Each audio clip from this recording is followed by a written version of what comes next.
ఎన్నికల ముందు గత ప్రభుత్వానికి కూటమి ప్రభుత్వానికి తేడా చూపిస్తామని, ప్రతి మహిళకు ప్రతి నెల 1500, నిరుద్యోగులకు ప్రతి నెల 3000 నిరుద్యోగ భృతి, గెలిచిన తర్వాత 2 బడ్జెట్లు పూర్తి అయినా 3వ బడ్జెట్లో కూడా నిధులు కేటాయించకపోవడం బాధాకరమని పాటంశెట్టి సూర్యచంద్ర అన్నారు. కూటమి ప్రభుత్వం గెలిచిన వెంటనే ఏలేరు ఆధునీకరణకు పూర్తి స్థాయిలో నిధులు కేటాయించి అభివృద్ధి చేస్తామని, ఏలేరు నదిపై శృంగరాయునిపాలెం కృష్ణవరం బ్రిడ్జ్ నిర్మిస్తామని, మల్లవరం ఎత్తిపోతల పథకం పూర్తి చేస్తామని, కిర్లంపూడి, గండేపల్లి, గోకవరం మండల కేంద్రాలలో డిగ్రీ కళాశాలలు మంజూరు చేయించి భవనాలు నిర్మిస్తామని, గోకవరంలో ఫైర్ స్టేషన్ మంజూరు చేస్తామని, గోకవరం మండలానికి సత్యసాయి డ్రింకింగ్ వాటర్ పునర్నిర్మాణానికి నిధులు కేటాయిస్తామని మరెన్నో ఎన్నికల హామీలిచ్చి వాటిని నెరవేర్చడంలో జ్యోతుల నెహ్రూ విఫలమయ్యారన్నారు. అవినీతి రహిత జగ్గంపేట నియోజకవర్గ సాధన కోసం, అభివృద్ధితో కూడిన ఆదర్శ జగ్గంపేట నియోజకవర్గ సాధన కోసం శాసనసభ్యులు జ్యోతుల నెహ్రూ కృషి చేయాలని సూర్యచంద్ర కోరారు.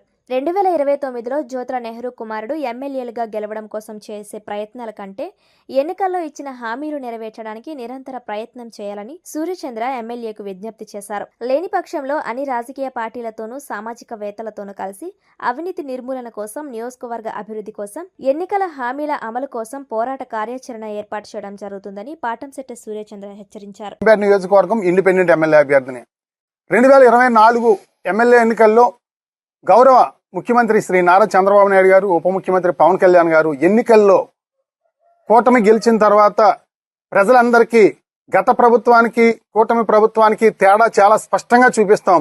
కూటమి ప్రభుత్వం మరి అభివృద్ధి, సంక్షేమం 2 కళ్ళుగా చేస్తామని చెప్పేసి హామీల మీద హామీలు ఇవ్వడం జరిగింది. మరి అందులో భాగంగా 2024 బడ్జెట్ అయింది, 2025 బడ్జెట్ అయింది. ఇప్పుడు 3వ బడ్జెట్ మన 14వ తేదీని రిలీజ్ చేయడం జరిగింది. ఈ బడ్జెట్ 3,32,000 కోట్ల రూపాయలు బడ్జెట్ రిలీజ్ చేసి మరి బడ్జెట్లో ఏ రకమైన ఎన్నికల హామీలు ఇవ్వని పరిస్థితి. మరి మహిళలకి 1,500 రూపాయలు ఇవ్వడం కానీ, మరి నిరుద్యోగులకి నిరుద్యోగ భృతి ఇవ్వడం కానీ, మరి ఎస్సీ ఎస్టీ బీసీ సోదరులకి 50 సంవత్సరాలకే పెన్షన్ కానీ, ఇలా ఏ ఒక్కటి కూడా పూర్తి కాని పరిస్థితి. ఏదో 1-2 అరకొరగా పూర్తి చేసి, మరి అది కూడా తక్కువగా పూర్తి చేసి సూపర్ 6 సూపర్ హిట్ అని చెప్పేసి గొప్పలు చెప్పుకుంటా ఉన్నారు. మరి గౌరవ ముఖ్యమంత్రి శ్రీ నారా చంద్రబాబు నాయుడు గారు జగ్గంపేట ఎన్నికల సభలో జగ్గంపేట నియోజకవర్గం చాలా వెనకబడిపోయింది, జగ్గంపేట నియోజకవర్గంలో తెలుగుదేశం పార్టీ నుంచి జ్యోతుల నెహ్రూ గారిని గెలిపించండి అని ఎన్నో హామీలు ఇవ్వడం జరిగింది. ఇక్కడ తాళ్ళూరు ఎత్తిపోతల పథకం కానీ, అదే రకంగా మల్లవరం ఎత్తిపోతల పథకం కానీ, ఏలేరు ఆధునీకరణకి నిధులు ఇవ్వడం కానీ, గోకవరం, గండేపల్లి, కిర్లంపూడి డిగ్రీ కళాశాల నిర్మాణం కానీ, శృంగరాయనిపాలెం కృష్ణవరం బ్రిడ్జ్ నిర్మాణం కానీ అన్ని పనులు చేస్తామని చెప్పడం జరిగింది. కానీ ఒక్కటి కూడా చేయని పరిస్థితి. ఒకసారి చూడొచ్చు మీరు. కూటమి అభ్యర్థిగా తెలుగుదేశం పార్టీకి గెలిపించగానే మనం గతంలో శాంక్షన్ అయిన కిర్లంపూడి డిగ్రీ కాలేజీని ప్రారంభించలేదు, దాన్ని ముందుకు తీసుకెళ్తాం. ఏలూరు ఆధునీకరణని జగన్ ప్రభుత్వం ఆపేసింది, దానిని ముందుకు తీసుకెళ్తాం. ఏలేరు నది పైన S Thimmapuram to Krishnavaram bridge ని శాంక్షన్ చేసిన ప్రభుత్వం రద్దు చేసింది, దాన్ని ముందుకు తీసుకెళ్తాం. చెప్పడం జరిగింది హామీలన్నీ కూడా.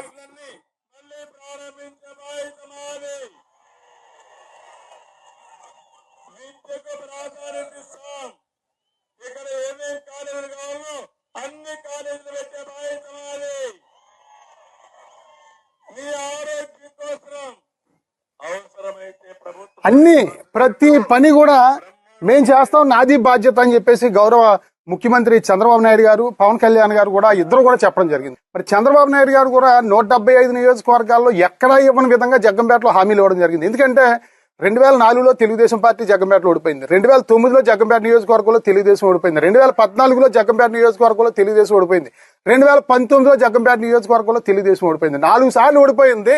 తప్పనిసరిగా జగ్గంపేట నియోజకవర్గంలో తెలుగుదేశం పార్టీని గెలిపించండి, అన్ని సమస్యలు పరిష్కరిస్తానని చెప్పేసి నాడు నమ్మించి ఓట్లు వేయించుకుని గద్దెనెక్కిన తర్వాత ఒక్క సమస్య కూడా పరిష్కారం కాదే.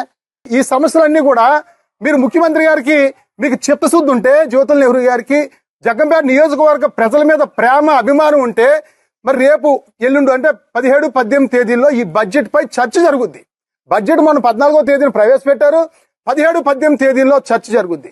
మీరు ఈ చర్చలో మీరు ముఖ్యమంత్రి గారు, పవన్ కళ్యాణ్ గారు మాట్లాడిన వీడియోలు చూపించండి.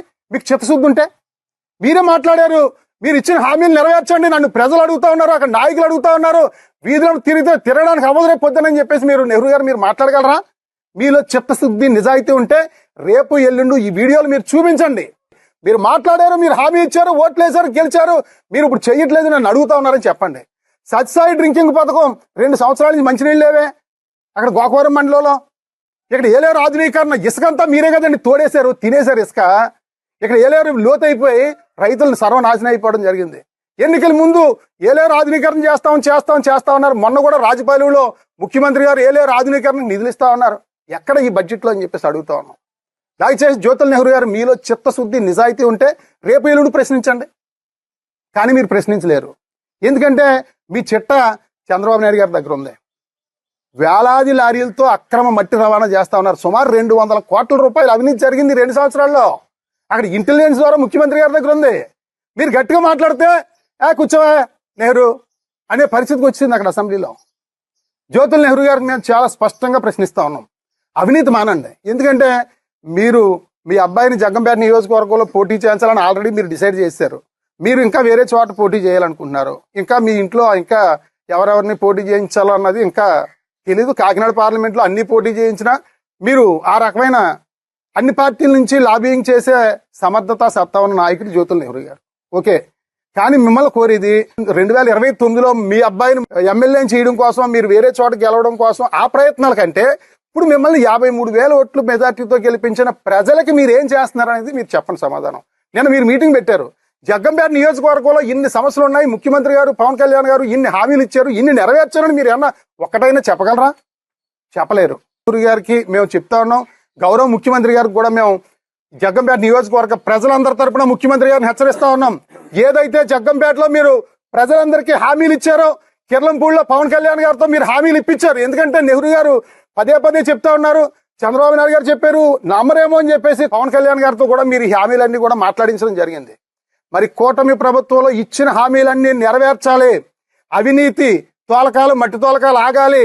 తప్పనిసరిగా ఈ అభివృద్ధి పనులు జరగకపోతే మరి అన్ని రాజకీయ పార్టీలని కలుపుకొని, సామాజిక ఉద్యమకారులను అందరినీ కలుపుకొని భవిష్యత్తులో ఉద్యమ కార్యాచరణ చేసి ప్రతి హామీని నెరవేర్చే విధంగా, మీ మొద్దు నిద్రను వీడే విధంగా మేము ప్రజా ఉద్యమాలు చేపడతాం.